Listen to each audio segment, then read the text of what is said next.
Welcome to the ATU Sports Corner. I'm your host, Donovan Warren, with my co-host, Caden and Brandon. We're going to start it off with our Monday Night Football predictions.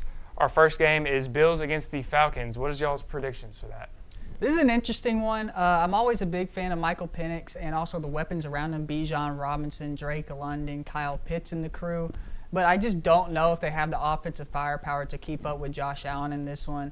Like I said, I'm a big fan of those guys, but, it's hard for me to envision them keeping up offensively. They haven't really had a ton of offensive production so far this year, and I think that's going to continue in this one. I'm going to roll with the Bills. Like you said about Bijan, I'm a big fan of Bijan. He has 314 rushing yards accompanied by 270 receiving yards. All-purpose back. He has easily been the best fantasy running back I know by far, also in the league, very well known. And, he's been dominating. But with this Bills defense, I know Matt Milano is supposed to be out, or at least he's questionable. I don't think that'll affect this Bills defense too much. I think Bijan Robinson will have a big night, so will Michael Penix. But Josh Allen is just too good, the reigning MVP. James Cook has been phenomenal. I think this Bills team is just too much for the Falcons to keep up with. Yeah, Matt Milano was just named officially out for this one. But at the end of the day, I just don't know if the Falcons have the same type of firepower that's needed to keep up with the Bills. Our next game is a very important one with the Bears and the Commanders both needing a win tonight. Brandon, what do you think about them Bears? I hate the Bears. I'm a Packers fan through and through. I have been since the day I was born, and I don't like the Bears, and I don't think they're going to win this one. I think offensive firepower is the thing in this one. DeAndre Swift is a very solid running back, but I just don't think he has incredibly great vision. And Roma Dunze has been great on the outside for them so far this year. Luther Burden had a nice start in that game against the Cowboys. But, Moore hasn't really been as electric as you would hope for them. And I just don't know if that defense can really stop anything. I don't think they could stop a cold right now, the way they've been playing defensively. And Jaden Daniels, I know he has been a little banged up as of late, but Krosky Merritt had an absolutely incredible game last week, and I expect more of the same. I think that the Commanders will run the ball very well against this Bears defense and take in the win. We all remember what happened last year whenever these two teams met at the end of the game. That absolutely insane play where the corner was off talking to the crowd, got the tip up, and then just a wild touchdown for the Commanders to take home a win. I don't think it's going to end in that fashion again, but I do think the overall result will be the same. I think the Commanders win again. I know Caleb Williams' stats have looked okay. Ever since about midseason last year, he has picked up his stats a lot. But yet again, Jaden Daniels, the best quarterback out of that draft class last year by far. I know he hasn't been as impressive as like Drake May so far this year, but also he's been dealing with a little bit of injury, which is a little worrisome. But I still think this Commanders team can compete at a very high level, and I think Jaden Daniels still 0 interceptions on the year. I think he continues that through and through tonight for another big win. Best quarterback in that class by far? I think it's last year. Okay, let me rephrase it. Last year, Okay. I think he was the best by far. I was going to say we might need to pump the brakes the way Drake May's been playing. Drake May, I feel like Bo Nix is kind of cooled off. He's still playing really good, but overall stats, I feel like he's kind of cooled off with them too. I'll give you best. I'm not going to go by far. That's fair. That's all we have tonight for tonight's games. We're now going to go to break, and when we come back, we'll be doing our college football coaching carousel.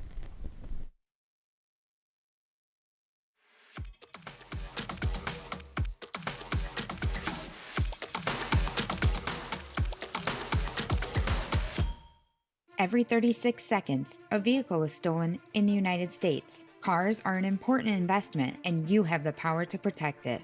Remove valuables from your car or place out of view. Roll up your windows completely. Don't leave your car running while unattended, especially during the winter.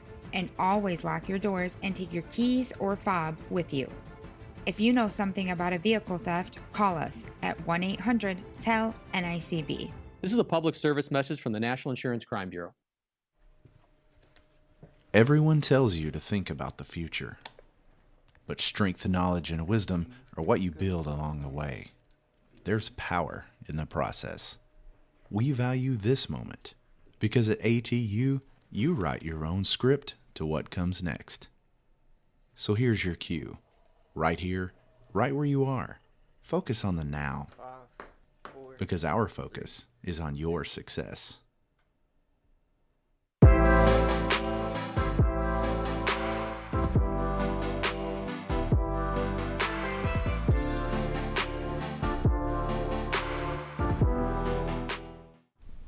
We're now going to go into our college football coaching carousel.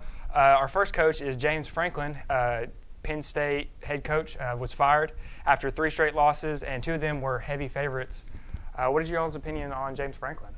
Yeah, they had a really rough stretch of games. After playing a honestly pretty good game against Oregon, they went into overtime with Oregon, who's a very good team. But then, they were massive favorites against UCLA, massive favorites against Northwestern, and fell in both of those matchups. And I guess that was the straw that broke the camel's back for James Franklin. I don't know. I don't really agree with this decision to fire him. I thought they pulled the trigger on this a little bit too early. I think James Franklin is a very good coach. I think he's done great things at Penn State, and I'm surprised that they cut him loose this quickly. Especially with how big the buyout was. The buyout was $49 million just to get him gone this early. And, I mean, the season, if I'm being honest, for Penn State, it's already out the window. So you take that buyout and you lose a very good coach in James Franklin. He started walk-on U. I mean, Penn State has been very treasured across college football, especially with Franklin leading the way. And, I mean, now Drew Aller's out. It's looking like they might really need Chad Powers from a few years ago and Eli Manning. It's looking like that's what they need. And, I mean, over 45-point total favorites in those 2 games. The one to UCLA, Nico Yamalava, however you say it, he played amazing. And following in against Northwestern, that was just disgusting. They were at home. Playing at Penn State is usually a tough place to play. But Northwestern came in and showed that I guess Penn State isn't legit. They were title contenders at the beginning of the year. I know Colin Cowherd for sure on Fox thought they were a title contender against Texas. That clearly isn't going to pan out. And I know now that the Nittany Lions are not going to compete at all. We're now going to look at the hot seats. The real question is whether coaches could be fired. It's that time of the season. Caden, do you think any coaches are going to be fired? Who's next on the chopping block? I do, and I'm actually going to go over to a team that I took as my underdog not too long ago, and this was a very big move in the offseason. A lot of people thought this was going to turn the franchise around, but it clearly didn't, and that is Bill Belichick over with the Tar Heels. They have been very underwhelming, losing games by a ton of points. They haven't even kept it close with teams like Clemson, which Clemson is good, but I thought North Carolina would at least keep it close with them, but they've just really seemed to struggle with other people like Mike Norvell with Florida State. They haven't been able to keep it going too well, even though they had a great start to the year, got inside the top 10, I believe. And then there's still a few others, but those are 2 main ones that I see. The big one for me has been Billy Napier. Even if I do believe that he's a pretty good coach, the way that this Florida team has just gotten – honestly, they've gotten screwed by their schedule these last couple years, and they haven't been able to live up to that tough competition they face. They were able to beat Texas, but losses to South Florida, LSU, Miami, and Texas A&M. I think at the end of the day, that South Florida loss is going to really cost Napier his job, even if they lose. These next couple games, they have Mississippi State, Georgia, Ole Miss, and Tennessee. I don't see a world where they win all those games, and they might have to win all those games for Napier to keep his job. And I kind of feel bad for the guy. I like Billy Napier, but, it feels like he's on his way out. I mean, when you list those teams that they've lost to besides South Florida, those are very good teams. A&M. Top 10 teams. Yeah, A&M and Miami are both top 10 for sure, and they're competing for a title. Just that schedule really hasn't helped them out, and then DJ Lagway just hasn't had the greatest start to a season. They did have a very good win not too long ago. I think it was 2 weeks ago. And, I mean, this Florida squad, they aren't bad, but, again, this schedule is just too tough. Mm-hmm. With many coaches being fired, the next question is what coaches are going to be the best candidates to fill those vacancies? What do y'all think? I think the best guy that every team with an opening should be calling is Kirk Cignetti. With everything he's done at Indiana, the way that they're playing right now, they look like one of the best teams in the country, and that's something we've really never seen from Indiana in that program. So I think he should absolutely be the first phone call. But, I mean, if you're Cignetti, do you really want to take a job at, say, Arkansas or a Florida or especially a UCLA, maybe a Penn State? Because, you already have such a great thing going at Indiana. Do you really want to risk messing that up, or do you want to go out there and chase a dynasty? Speaking of Kurt Cignetti, his Hoosiers went into last week 1-72 against top 5 teams, but they picked up an enormous win against the Ducks. That was a phenomenal game. Fernando Mendoza played really good, and I mean, coming in with that type of stat line facing against them to pick up a huge win for Cignetti, that's amazing. But I think they're one of the best teams in the country. And I mean, I predicted that game last week on the show, saying that they'd beat the Ducks. So I think if I'm Cignetti, I think I'd want to stay at Indiana. But some other guys that might want to consider moving would be someone like John Summerall, potentially with Tulane. they are a good club, but with a good coach like that, he could definitely move up. Also, Rhett Lashley, I'll be talking more about him later. And I think the Mustangs, they were a very good team last year, but I think Lashley could potentially be a suitor for one of those bigger jobs. Yeah, Lashley has obviously been linked a lot to the University of Arkansas, but I think one guy who has a chance to move up a lot is Alex Golish, and that is because he's in the state of Florida, and Florida State both might be looking for new head coaches soon, and I think he would be a perfect hire for one of those schools if they're going in a new direction. He's done great things at USF. He has them contending for a playoff spot this year. They just got a huge win over North Texas on the road in North Texas's first sellout in program history. So I think Golish is a great candidate to make the move up. Where do you think the biggest future or landing spot would be for someone like James Franklin or even Sam Pittman, Arkansas's own? Where do you think they could It's end up? interesting because I think Franklin's a great coach. I do too. I think that he really shouldn't have to have that big of a downgrade of a job. Like if I were Arkansas or UCLA, Try to hop on. I would absolutely call him in for an interview. Maybe not hire him, but I mean, I would at least heavily consider it. But I don't see any reason why he should have to take some lowly OC job at some random school. We are now going to go back to break. When we come back, we will do our college football pick'em, where Caden is 1 point ahead on his predictions.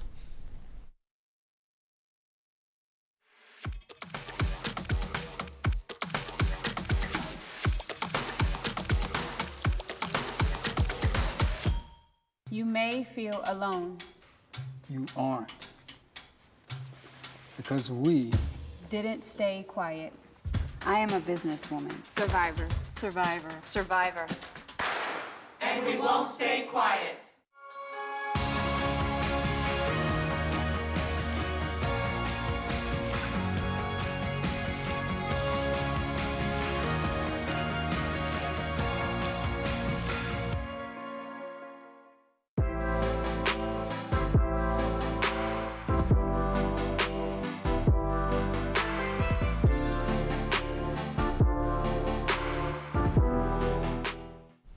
We are back with our college football pick'em. Our first game is the LSU Tigers against Vanderbilt.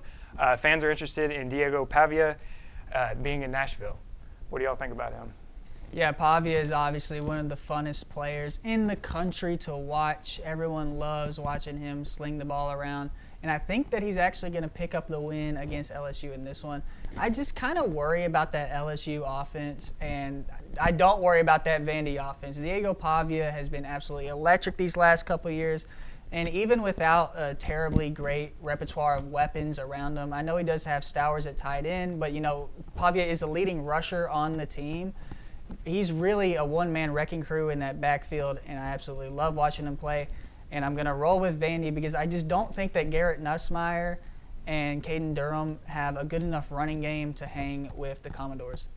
Yeah, I'm going to agree with you on this one. I'm also going to take the Commodores in Nashville. I think Diego Pavia is one of the best quarterbacks in the nation, like you said, leading in passing and rushing. Diego Pavia has been absolutely amazing. Just have one loss on the season.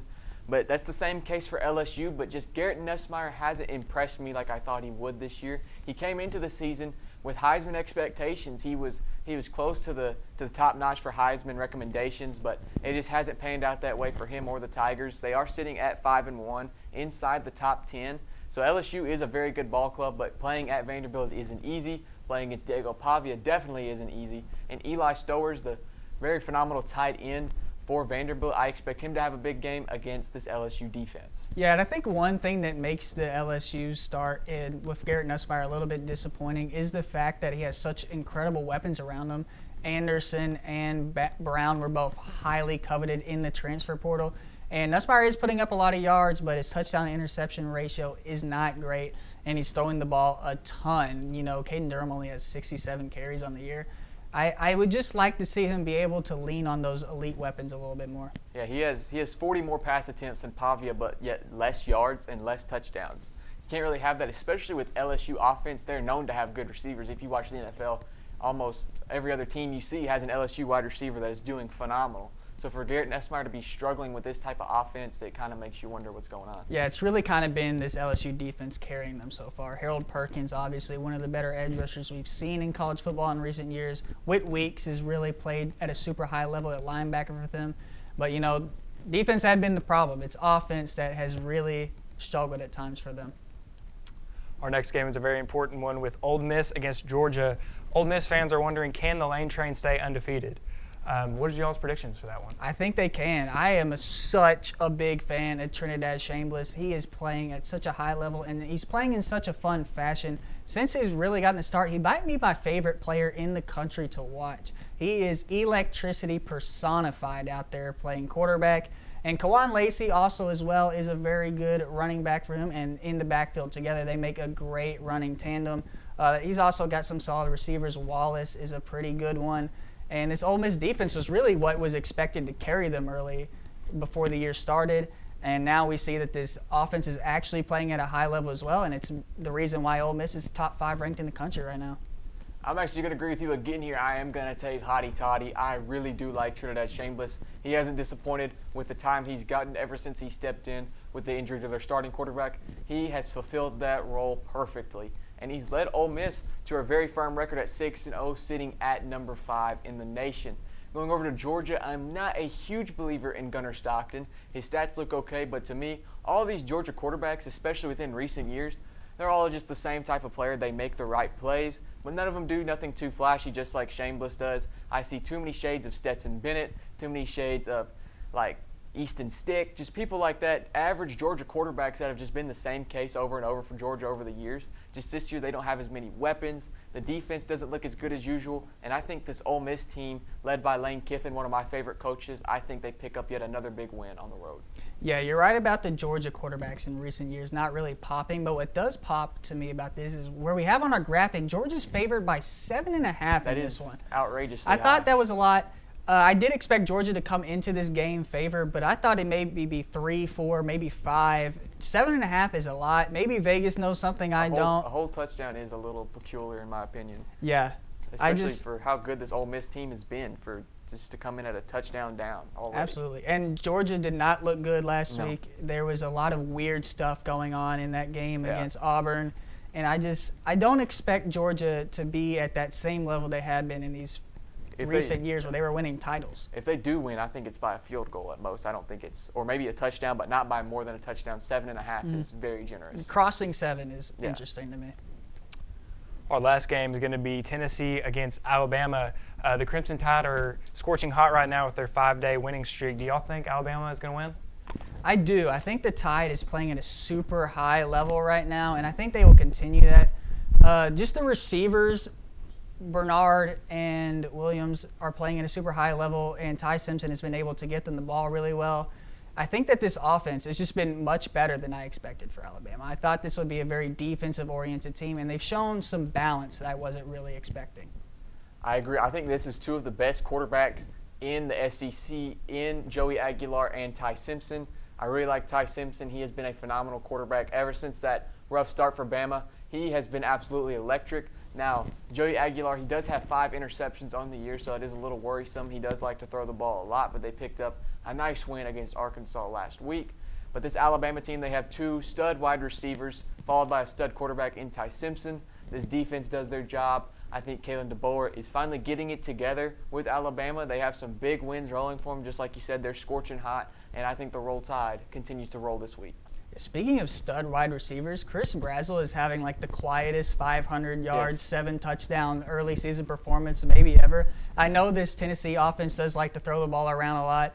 I know Joey Aguilar plays that type of ball to get a receiver a ton of yards. I know Heupel coaches that type of way, but at the same time, man, Brazzell, I feel like no one's talking about it. He's got more yards than Bernard or Williams, and those guys get a ton of publicity. I feel like that needs to be talked about more.